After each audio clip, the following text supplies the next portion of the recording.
ஓம் முருகா! வெற்றிவேல் முருகா! வேலுண்டு வினையில்லை, மயிலுண்டு பயமில்லை. என் அன்பு தங்கமே, இதை முழுவதுமாக கேள். 9 மணி நேரத்தில் உன்னுடைய வாழ்க்கையில் மிக பெரிய மகிழ்ச்சி ஒன்று உனக்காக காத்திருக்கின்றது.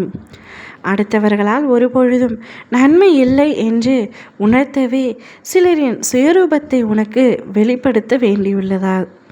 ஆனால் நீயோ வெகுளியாக இருந்து விட்டாய். உனது அன்பு குணத்தை, அப்பாவி தனத்தை சிலர் பயன்படுத்தி கொண்டார்கள். பொருளையும் நம்பிக்கையையும் நீ இழந்து விட்டாய். அவமானமும் பட்டுவிட்டாய். அந்த கெட்ட காலங்கள் எல்லாம் இப்பொழுது நினைத்து பார்க்க வேண்டாம். அவையெல்லாம் மெத்தையில் உனக்காக வைக்கப்பட்ட பெரிய முட்கள் போன்றது. குத்தி கொண்டே தான் இருக்கும். காலங்கள் மாறிவிட்டன தங்கமே. இனி வருவது எல்லாம் உனக்கு வசந்த காலங்கள்தான். உனது கையை பிடித்து நான் தூக்கி நிறுத்துகின்றேன். இந்த உலகில் என்னை விட உண்மையான உறவுகள் யாருமே இல்லை என்பதை நீயே புரிந்து கொள்ள வேண்டும் என்பதற்காகவே சில பொய்யான உறவுகளை உன்னிடத்தில் அனுப்பி வைத்து பார்த்தேன். நீ ஆனந்தமாக இருக்க வேண்டும் என்பதற்காகவே உனக்கான சில செயல்களை நானாகவே முன்னின்று அதனை மேற்கொண்டேன். ஆனந்தம் மன மகிழ்ச்சியாக இருக்கும் பொழுதல்லவா வருகின்றது. மன மகிழ்ச்சி எப்பொழுது வருகின்றது? உன்னுடைய வேண்டுதல் கோரிக்கைகள் அனைத்தும் நிறைவேறிய பிறகுதானே மனம் மகிழ்ச்சி வருகின்றது.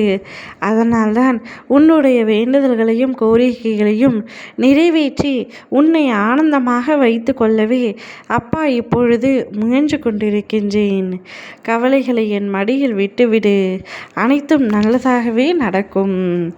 இனிமேல் உனக்கு நடக்கப் போகும் அனைத்திற்கும் நானே பொறுப்பு. என் மடியில் இருக்கும் உன்னை நிச்சயமாக நான் பத்திரமாக பாதுகாப்பேன். இனிமேல் உனக்கு நல்லது மட்டுமே நடக்க காத்து கொண்டுள்ளது. சரியான நேரத்தில், சரியான இடத்தில், சரியான காரணத்தினால் நடக்க இருப்பதை நன்மையாகவே நடத்துவேன். என்ன நடந்து விடுமோ என்ற பயம் உனக்கு நிச்சயமாக வேண்டாம். எது நடந்தாலும் நீ அமைதியாக இரு. இந்த உலகத்தை பற்றி உன்னிடத்தில் ஒரு வார்த்தை கூறுகின்றேன். அதை மட்டும் மனதில் வைத்துக்கொள். நீ இறந்த பிறகு நீ உயிருடன் திரும்பி வந்துவிடு என்று அழுவார்கள். ஆனால் நீ உயிரோடு இருக்கும் பொழுது யாரும் உன்னை மதிக்க மாட்டார்கள். இதுதான் வாழ்க்கை, இதுதான் உலகம். இதை மட்டும் புரிந்து நடந்து கொள் தங்கமே. இங்கு யாரும் யாருக்கும் நிரந்தரம் அல்ல. அனைவரும் ஏதோ ஒரு காரணத்திற்காகத்தான் இங்கு படைக்கப்பட்டுள்ளோம். தேவை எதுவோ அதை அடைந்த பிறகு நிச்சயமாக உன் வாழ்க்கை தத்துவம் உனக்கு புரிய ஆரம்பிக்கும். ஓம் முருகா! வெற்றிவேல் முருகா!